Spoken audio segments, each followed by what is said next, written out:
आज भी हम लोग एक लॉन्ग टॉपिक पे बात करेंगे, 5 मार्क्स का इम्पोर्टेंट टॉपिक पे बात करेंगे। आज हम लोग पढ़ेंगे मैट्रिक्स मेथड। कौन सा मेथड? Matrix method. और ये मैट्रिक्स मेथड बहुत ज्यादा इम्पोर्टेंट इसलिए है कैसे कि यहाँ से तुम्हारा एगो 5 मार्क्स का सवाल कंफर्म है आता है। यदि 2 या 2 से ज्यादा लीनियर इक्वेशन को हल करके सॉल्व करके एक्स वाई जेड वेरिएबल का मान निकालने के लिए कहा जाए, यदि 2 या 2 से ज्यादा लीनियर इक्वेशन को हल करने के लिए कहा जाए मैट्रिक्स मेथड का प्रयोग करके, तो कैसे हम लोग हल करेंगे इस पे बात करते हैं। याद रखना है, जब भी 2 या 2 से ज्यादा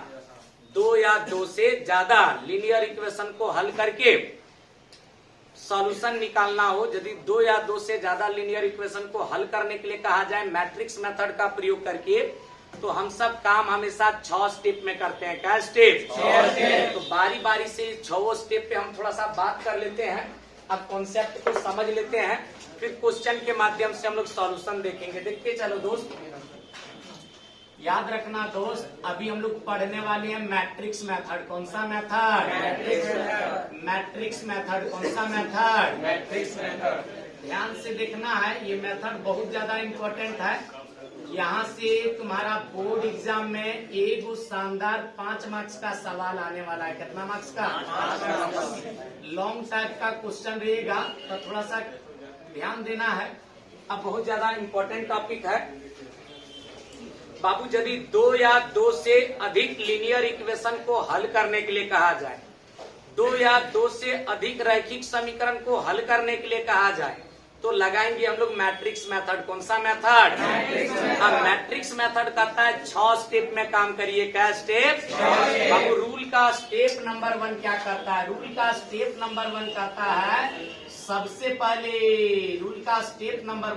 है सबसे पहले आप दिए गए सभी लीनियर इक्वेशन को लिखिए और लीनियर इक्वेशन को मैट्रिक्स फॉर्म में सजाइए। कौन सा फॉर्म में? ध्यान से समझना। जैसे सपोज कर आपके समाज लीनियर इक्वेशन के रूप में a1x plus b1y plus c1z बराबर d1 दे दिया जाए। इसी प्रकार दूसरा लीनियर इक्वेशन के रूप में a2x plus b2y plus c2z बराबर d2 दे दिया जाए। इसी प्रकार तीसरा लीनियर इक्वेशन के रूप में a3x plus b3y plus c3z बराबर d3 दे दिया जाए। और दिए गए तीनों लीनियर इक्वेशन को हल करने के लिए कहा जाए, दिए गए तीनों रैखिक समीकरण को हल करने के लिए कहा जाए मैट्रिक्स मेथड का प्रयोग करके, तो हम सब काम हमेशा 6 स्टेप में करेंगे। क्या स्टेप? भाई रूल का स्टेप 1 कहता है दिए गए लीनियर इक्वेशन को मैट्रिक्स फॉर्म में सजाइए। कौन सा फॉर्म में? मैट्रिक्स फॉर्म में। वो कैसे सजाते हैं दोस्त, ध्यान देना है। सबसे पहली बात, जब भी इस तरह का लीनियर इक्वेशन को मैट्रिक्स फॉर्म में सजाना हो, एक बड़ा मैट्रिक्स का साइन देंगे। अब बड़ा मैट्रिक्स का साइन में x का कॉफिशिएंट a1, a2, a3 को एक कॉलम में रखेंगे। a1, a2, a3 को पहला कॉलम में रखें। इसी तरह y का कॉफिशिएंट b1, b2, b3 को सेकंड कॉलम में रखेंगे। b1, b2, b3। और इसी तरह z का कॉफिशिएंट c1, c2, c3 को तीसरा कॉलम में रखेंगे। c1, c2, c3। और वेरिएबल को एक अलग कॉलम मैट्रिक्स में सजाना है। इससे वेरिएबल के रूप में यहाँ पर x, y और z है, तो x, y और z को एक अलग कॉलम मैट्रिक्स में सजा देंगे। बराबर रिजल्टेंट को एक अलग कॉलम मैट्रिक्स में सजाना है। जैसे रिजल्टेंट यहाँ पर d1, d2, d3 को एक अलग कॉलम मैट्रिक्स में सजा देंगे। और जैसे ही मैट्रिक्स फॉर्म में सजता है, तो हम लोग इस बड़े वाले कोएफिशिएंट मैट्रिक्स को बड़का a कहेंगे और इस बड़े वाले वेरिएबल मैट्रिक्स को हम लोग बड़का x कहेंगे। और बराबर ये जो रिजल्टेंट मैट्रिक्स दिख रहा है इसको बड़का b कहेंगे। क्या कहना है दोस्त? बड़का b। अब यदि ए एक्स बराबर बी कोई लीनियर इक्वेशन हो, ए एक्स बराबर बी कोई लीनियर इक्वेशन हो, तो एक्स बराबर ए इनवर्स बी, एक्स बराबर ए इनवर्स बी इस लीनियर इक्वेशन का सॉल्यूशन होता है। इसको हम लोग समीकरण नंबर 1 कहेंगे। क्या कहेंगे दोस्त? अब वेयर करके यहाँ पे पहचान दे देंगे, जहां पर कैपिटल ए बराबर कैपिटल ए हम लोग बड़ा matrix containing element A1 B1 C1, A2 B2 C2, A3 B3 C3 को कह रहे हैं। इसी तरह बड़का एक्स हम लोग वेरिएबल मैट्रिक्स, बड़ा वाला एक्स हम लोग variable matrix X Y Z को कह रहे हैं। और बड़ा भी हम लोग रिजल्टेंट मैट्रिक्स, बड़ा भी हम लोग resultant matrix containing element D1 D2 D3 को कह रहे हैं। इस तरह से हम लोग रूल का स्टेप नंबर 1 का काम खत्म करेंगे। अब आता है रूल का स्टेप नंबर 2। रूल का स्टेप नंबर 2 कहता है मैट्रिक्स ए का डिटरमिनेंट निकालिए। मैट्रिक्स ए का रूल का स्टेप नंबर 2 आता है, रूल का स्टेप नंबर 2 आता है, कहता है मैट्रिक्स ए का डिटरमिनेंट निकालिए। मैट्रिक्स ए का find determinant of matrix A, find determinant of matrix A. फिर रूल का स्टेप नंबर 3 आता है, रूल का स्टेप नंबर 3 बाबू, रूल का स्टेप नंबर 3 आता है, कहता है जैसे ही मैट्रिक्स ए का डिटरमिनेंट नॉट इक्वल टू 0 आता है, हम लोग तुरंत मैट्रिक्स ए का कोफैक्टर निकालेंगे। मैट्रिक्स ए का find cofactor of matrix A, find cofactor of matrix A. तुरंत मैट्रिक्स ए का कोफैक्टर निकालेंगे, तुरंत मैट्रिक्स ए का। अब मैट्रिक्स ए का कोफैक्टर निकालते क्रम में साइन रूल का जरूरी पड़ेगा, तो साइन रूल के तौर पे याद रखना है 2/2 ऑर्डर का स्क्वायर मैट्रिक्स के केस में साइन होता है पहले प्लस फिर माइनस और प्लस, और 3/3 ऑर्डर का मैट्रिक्स के केस में अल्टरनेट प्लस माइनस, पहले प्लस फिर minus plus minus plus minus plus minus plus. ध्यान देना है दोस्त। थोड़ा सा हम लोग और आगे बढ़ते हैं, जरूरत पड़ने पर इसका इस्तेमाल करेंगे। अब आता है रूल का स्टेप नंबर 4, रूल का स्टेप नंबर 4 बाबू, जैसे ही कोफैक्टर निकलता है हम लोग रूल का स्टेप नंबर 4 के तहत एडजॉइंट निकालेंगे। क्या निकालेंगे? मैट्रिक्स ए का एडजॉइंट निकालेंगे। Find adjoint A, matrix A का एडजॉइंट निकालेंगे। वो कैसे? तो मैट्रिक्स ए का एडजॉइंट निकालने के लिए मैट्रिक्स ए का कोफैक्टर का करेंगे ट्रांसपोज। मैट्रिक्स ए का कोफैक्टर का करेंगे ट्रांसपोज, यानी कोफैक्टर ऑफ मैट्रिक्स ए का करेंगे transpose. Cofactor of matrix A का करेंगे transpose, cofactor of matrix A का करेंगे डैश। डैश करना, ट्रांसपोज करना माने रो को कॉलम में चेंज करना, रो को कॉलम में चेंज करना। इसके बाद आता है रूल का स्टेप नंबर 5, रूल का स्टेप नंबर 5 बाबू, रूल का स्टेप नंबर 5 का आता है जैसे ही मैट्रिक्स ए का एडजॉइंट निकलता है, जैसे ही मैट्रिक्स ए का एडजॉइंट निकलता है हम सब तुरंत मैट्रिक्स ए का इनवर्स निकालेंगे। क्या निकालेंगे? इनवर्स। तो फाइंड ए इनवर्स यूजिंग ये इनवर्स बराबर 1 मैट्रिक्स ए का डिटरमिनेंट और गुना एडजॉइंट ये, गुना एडजॉइंट। बाबू यहाँ पे क्या कहता है? कहता है एडजॉइंट ये को डिटरमिनेंट ऑफ ये से, एडजॉइंट ये को, ए का एडजॉइंट को मैट्रिक्स ए का डिटरमिनेंट से भाग करके मैट्रिक्स ए का इनवर्स निकालिए। मैट्रिक्स ए का इनवर्स। जैसे ही मैट्रिक्स ए का इनवर्स निकलता है हम रूल का स्टेप नंबर 6 अप्लाई करेंगे। रूल का स्टेप नंबर 6 बाबू, रूल का स्टेप नंबर 6 आता है, रूल का स्टेप नंबर 6 आता है और कहता है सीधा समीकरण नंबर 1 को हल करिए। सीधा समीकरण नंबर 1 को भाई, सीधा समीकरण नंबर 1 से काम करिए। सीधा समीकरण नंबर 1 को हल करिए, यानी solve equation number first, solve equation number first to get resultant. आवश्यक परिणाम को प्राप्त करने के लिए, आवश्यक परिणाम को प्राप्त करने के लिए अंततः हम लोग समीकरण नंबर 1 को हल करेंगे। क्या करेंगे दोस्त? हाँ, ध्यान देना है, कहानी क्लियर होगा। एक बार रिपीट करते हैं ताकि कहानी और भी ज्यादा स्ट्रांग हो सके। बाबू ध्यान देना, कहानी क्लियर होगा। सबसे पहली बात, जब भी 2 या 2 से ज्यादा लीनियर इक्वेशन को हल करने के लिए कहा जाए, 2 या 2 से ज्यादा लीनियर इक्वेशन को हल करने के लिए कहा जाए, मैट्रिक्स मेथड का प्रयोग करके काम हमेशा हम लोग 6 स्टेप में करेंगे। क्या स्टेप? 6 स्टेप। रूल का स्टेप 1 कहता है सबसे पहले दिया गया लीनियर इक्वेशन को मैट्रिक्स फॉर्म में सजाइए। कौन सा फॉर्म में? मैट्रिक्स फॉर्म में। रूल का स्टेप नंबर 2 कहता है मैट्रिक्स ए का डिटर्मिनेंट निकालिए। मैट्रिक्स ए का रूल का स्टेप नंबर 3 कहता है मैट्रिक्स ए का कोफैक्टर निकालिए। मैट्रिक्स ए का रूल का स्टेप नंबर 4 कहता है मैट्रिक्स ए का एडजॉइंट निकालिए। मैट्रिक्स ए का रूल का स्टेप नंबर 6 कहता है मैट्रिक्स ए का इनवर्स निकालिए। मैट्रिक्स ए का रूल का स्टेप नंबर 6 कहता अंत में समीकरण नंबर 1 से काम करिए। कौन सा समीकरण से भाई? 1 से। समीकरण 1 से। एक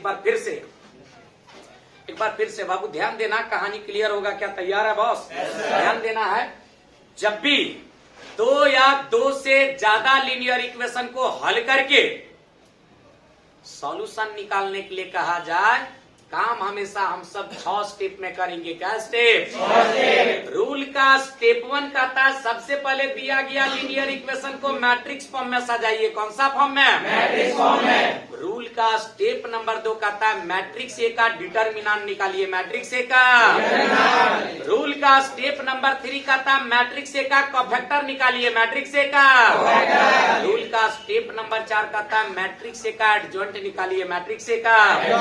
और भाई रूल का स्टेप नंबर 5 कहता है मैट्रिक्स ए का इनवर्स निकालिए। मैट्रिक्स ए का रूल का स्टेप नंबर 6 कहता है अंत में समीकरण 1 से काम करिए। कहाँ से भाई? 1 से। हाँ भाई, इक्वेशन नंबर 1 से काम करिए बॉस। एक बार ध्यान से देखना, कहानी क्लियर होगा। जब भी इस तरह का लीनियर इक्वेशन को हल करने के लिए कहा जाए, हम सब रूल का स्टेप नंबर 1 के तहत इस तरह से मैट्रिक्स फॉर्म में इक्वेशन को पहले सजाएंगे। रूल का स्टेप नंबर 2 कहता है मैट्रिक्स ए का डिटर्मिनेंट निकालेंगे। रूल का स्टेप नंबर 3 कहता है मैट्रिक्स ए का कोफैक्टर निकालेंगे। रूल का स्टेप नंबर 4 कहता है मैट्रिक्स ए का एडजॉइंट निकालेंगे। रूल का स्टेप नंबर 5 कहता है मैट्रिक्स ए का इनवर्स निकालेंगे। और रूल का स्टेप नंबर 6 कहता है समीकरण नंबर 1 से काम करेंगे। हम धीरे धीरे करके हर एक कहानी पे बात करेंगे और क्वेश्चन के माध्यम से चीजों को समझने का प्रयास करेंगे। उम्मीद करते हैं तुमको समझ आ रहा होगा। भाई, इसको मिटा दिया जाए क्या? जैसे क्वेश्चन के रूप में दे दिया जाए, यहाँ पे कहा जाए solve the following. Solve the following equations using matrices. Solve the following equations using matrices. Equations using matrices.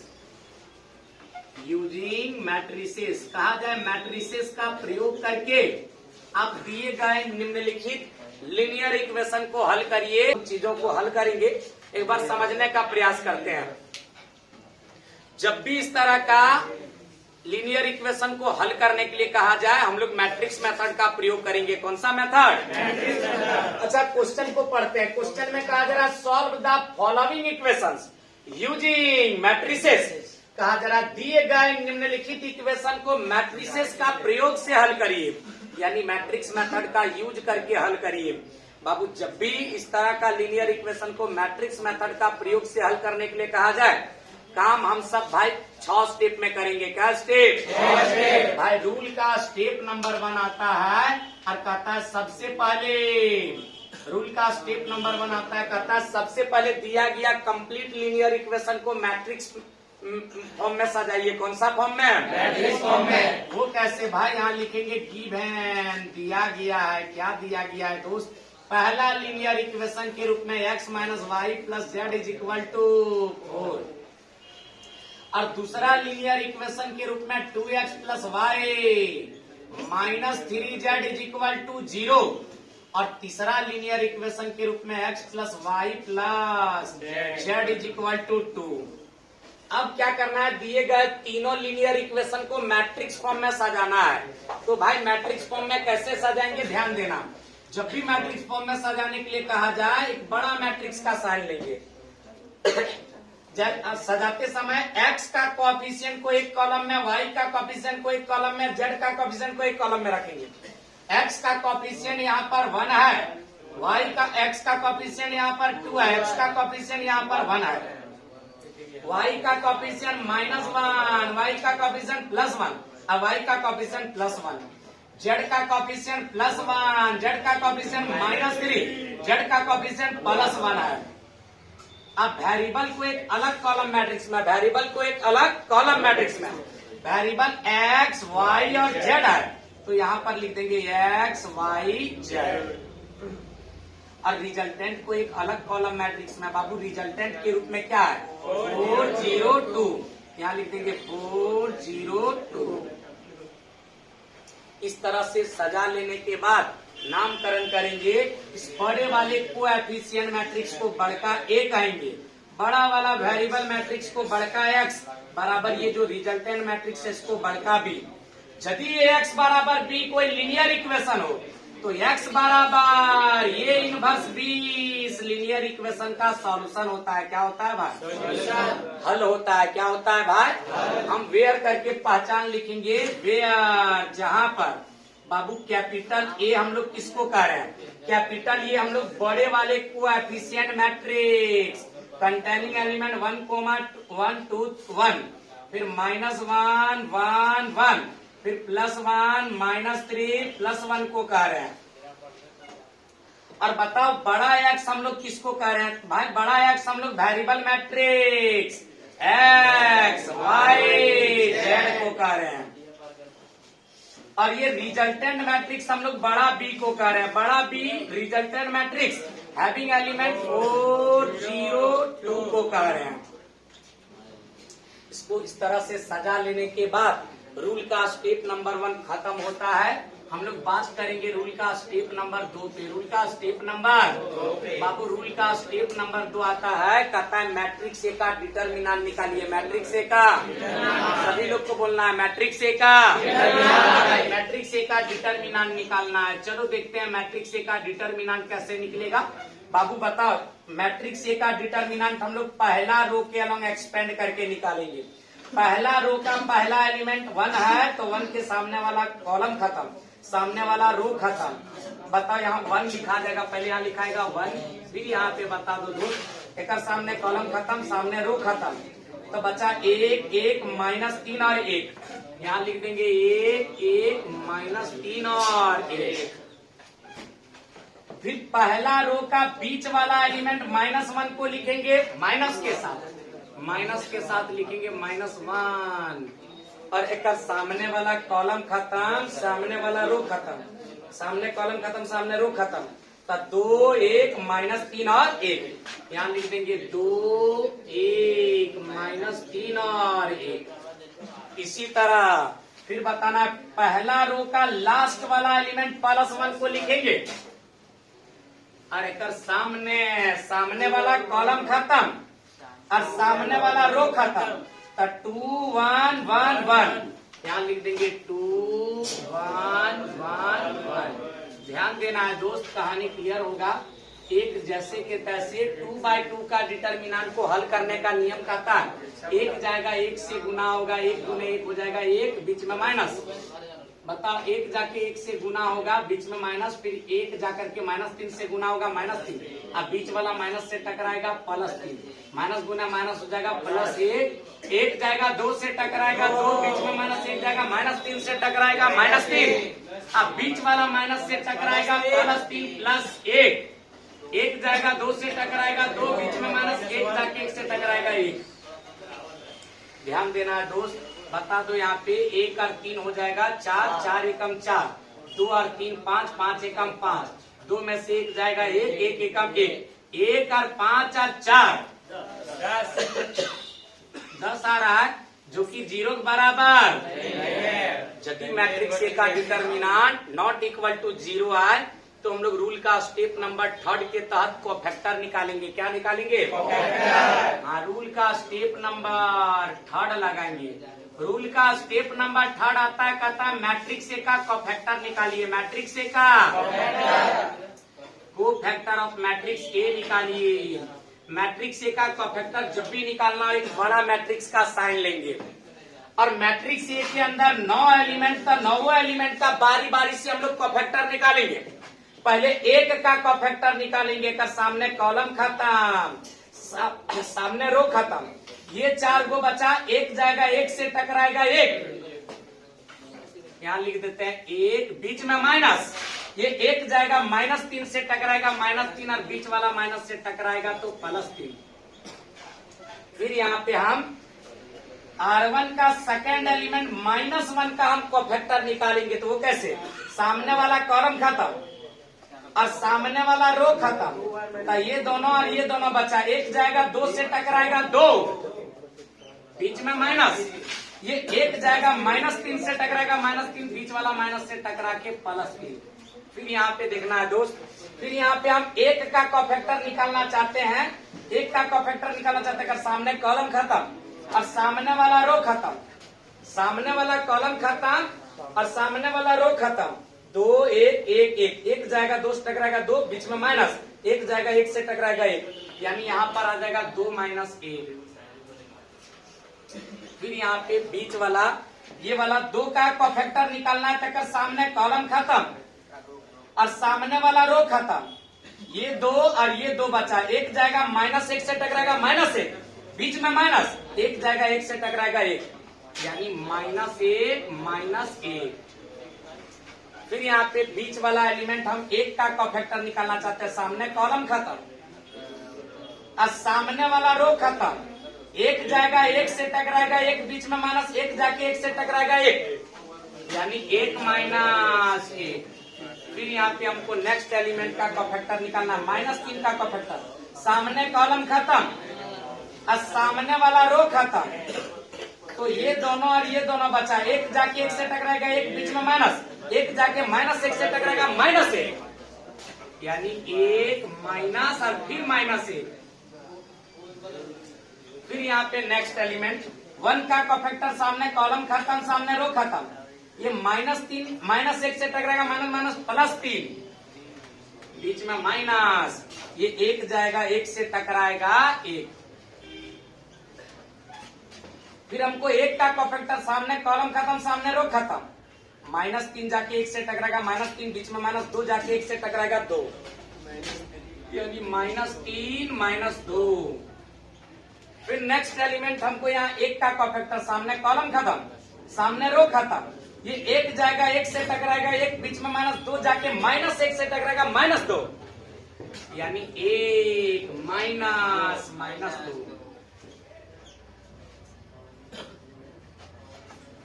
ये जो निकल के आ रहा है, इसको हम लोग कहेंगे माइनर। क्या कहेंगे दोस्त? बाबू, इसको कोफैक्टर बनाने के लिए 3/3 का साइन रूल यहाँ पे अप्लाई करना होगा। अच्छा, 3/3 का मैट्रिक्स के केस में अल्टरनेट प्लस माइनस होता है, अल्टरनेट यानी पहले प्लस, फिर माइनस, फिर प्लस, फिर माइनस, फिर प्लस, फिर माइनस, फिर प्लस, फिर माइनस और फिर प्लस। ध्यान देना दोस्त, हम आगे की तरफ बढ़ते हैं, देखते हैं अगला कहानी में क्या है। Cofactor of matrix A, cofactor of matrix A, matrix A का कोफैक्टर के रूप में, मैट्रिक्स ए का कोफैक्टर के रूप में मिला। क्या मिला दोस्त? यहाँ पे बताना, 1 और 3 हो जाएगा 4, 4 प्लस से टकराएगा +4, 2 और 3 5, माइनस से टकराएगा -5 और 2 में से 1 जाएगा 1, प्लस से टकराएगा +1, -1 -1 -2, माइनस से टकराएगा +2। फिर बताओ, 1 में से 1 जाएगा 0, यहाँ माइनस गुना माइनस, +1 और +1, +2, माइनस से टकराएगा -2। फिर इसी प्रकार 3 में से 1 चला जाएगा 2, फिर -3 -2 -5 और माइनस से टकराएगा +5। क्या कोई दिक्कत है दोस्त? अच्छा बताओ, माइनस गुना -2, +2 और +1 हो जाएगा +3। बाबू, ये जो निकल के आया यही कहलाएगा मैट्रिक्स ए का कोफैक्टर, मैट्रिक्स ए का, मैट्रिक्स ए का कोफैक्टर, मैट्रिक्स ए का। जैसे ही मैट्रिक्स ए का कोफैक्टर निकलता है, हम स्टार्ट करेंगे एडजॉइंट निकालना। क्या निकालना? रूल का स्टेप नंबर 4 कहता है एडजॉइंट निकालिए। क्या निकालिए? मैट्रिक्स ए का एडजॉइंट निकालिए। एडजॉइंट ए, मैट्रिक्स ए का एडजॉइंट निकालने के लिए मैट्रिक्स ए का कोफैक्टर का करना होगा डैश, मैट्रिक्स ए का कोफैक्टर का करना होगा ट्रांसपोज। और ट्रांसपोज करना माने जो रो है उसको कॉलम में बदल देना। पहला रो को पहला कॉलम, दूसरा रो को दूसरा कॉलम, तीसरा रो को तीसरा कॉलम बना देना। बनाओ, पहला रो 4 - 5 + 1 को पहला कॉलम 4 - 5 + 1 बना देंगे। और दूसरा रो 2 0 - 2 को दूसरा कॉलम 2 0 - 2 बना देंगे। और तीसरा रो 2 5 3 को तीसरा कॉलम 2 5 3 बना देंगे। इस तरह से एडजॉइंट निकल गया। मैट्रिक्स ए का एडजॉइंट यहाँ से निकला। फिर हम स्टार्ट करेंगे रूल का स्टेप नंबर 5 पे बात करना। बाबू रूल का स्टेप नंबर 5 आता है, कहता है मैट्रिक्स ए का इनवर्स निकालिए। मैट्रिक्स ए का मैट्रिक्स ए का इनवर्स निकालिए। मैट्रिक्स ए का भाई मैट्रिक्स ए का इनवर्स निकालना हो तो 1 मैट्रिक्स ए का डिटर्मिनेंट को एडजॉइंट ए के साथ गुना करना होगा। एडजॉइंट ए के साथ ये इनवर्स बराबर 1 मैट्रिक्स ए का डिटर्मिनेंट। मैट्रिक्स ए का डिटर्मिनेंट के रूप में 10 मिला है, यहाँ पे लिखेंगे 10। एडजॉइंट ए के रूप में यहाँ पे मैट्रिक्स हैविंग एलिमेंट 4 - 5 1 2 0 - 2 फिर 2 5 - 3 मिला है। इसको हम लोग ए इनवर्स निकल लिए। यहाँ से ए इनवर्स निकला और जैसे ही ए इनवर्स निकलता है हम सीधा रूल का स्टेप नंबर 6 पे बात करेंगे। रूल का स्टेप नंबर 6 पे बात करेंगे। बाबू रूल का स्टेप नंबर 6 आता है, कहता है समीकरण नंबर 1 से काम करिए। समीकरण नंबर यहाँ पे लिख देंगे फ्रॉम इक्वेशन नंबर 1। समीकरण नंबर 1 से काम करेंगे। और समीकरण नंबर 1 में यहाँ पे लिखा हुआ है x बराबर ए इनवर्स बी। x बराबर ए इनवर्स, तो यहाँ पर समीकरण नंबर 1 को लिखेंगे x बराबर ए इनवर्स बी। x बराबर ए इनवर्स अप्लाई करेंगे सभी का वैल्यू को सॉल्व करके वेरिएबल का मान निकालेंगे। x के रूप में matrix x having element x y z को लिखेंगे। क्या लिख देंगे? x y z को लिखेंगे। और बाबू फिर से ए इनवर्स क्या है? A inverse. तो भाई ए इनवर्स के जगह पर ए इनवर्स का मान 1/10 गुने मैट्रिक्स इतना लिखेंगे। 1/10 गुने मैट्रिक्स। बाबू लाइट ऑफ करो, लाइट ऑफ करो, पीछे वाला लाइट ऑफ करो, लाइट ऑफ करो जल्दी।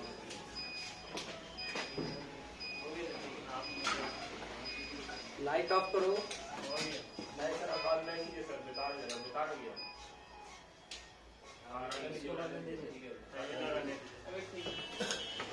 क्या कोई दिक्कत है? भाई मैट्रिक्स ए का इनवर्स के जगह पर ए इनवर्स का मान रखेंगे। 1/10 गुने मैट्रिक्स हैविंग एलिमेंट 4 - 5 1। यहाँ लिख देंगे 4 - 5 1। फिर यहाँ पे लिखेंगे 2 0 - 2। लिख देंगे 2 0 - 2। फिर यहाँ पे है 2 5 3। यहाँ पे लिख देंगे 2 5 3। और बी के जगह पर मैट्रिक्स बी रखेंगे। मैट्रिक्स बी का मान दिया गया 4 0 2। यहाँ पर लिखेंगे मैट्रिक्स हैविंग एलिमेंट 4 0 2। ध्यान देना है दोस्त, कहानी क्लियर होगा।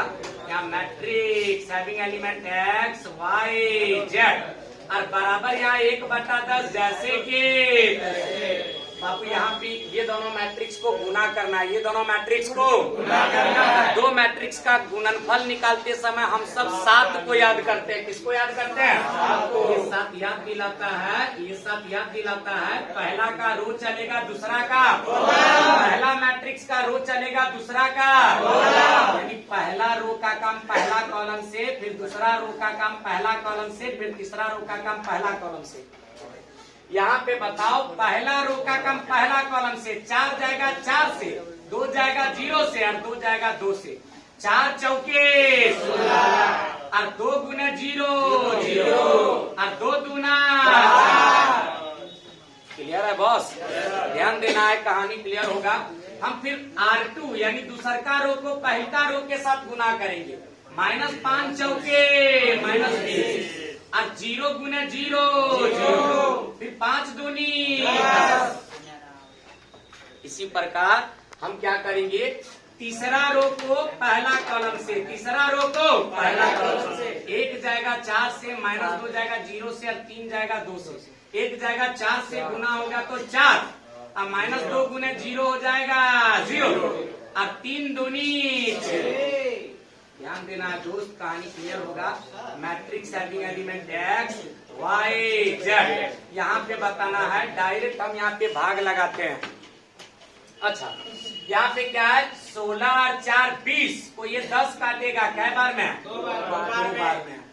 फिर यहाँ पे बताओ 10 में से 20 जाएगा, -10 को ये 10 काटेगा -1 बार में, और 4 और 6 हो जाएगा, 10 को ये 10 काटेगा 1 बार में। अगर रंग ढंग से देखा जाए तो x के सामने 2 आया, इसलिए x बराबर 2। y के सामने -1 आया था, y बराबर -1, और z के सामने 1 आया था, z बराबर +1। क्या कोई दिक्कत है दोस्त? असल में ये जो निकल के आया ही कल आएगा फाइनल आंसर। उम्मीद करते हैं समझ में आया होगा। बाबू इस तरह का और भी कहानी की हम बात करेंगे, लेकिन आज नहीं कल। तो भाई नया कहानी के साथ हम लोग कल मिलेंगे। आज का क्लास यहीं पे स्टॉप करते हैं।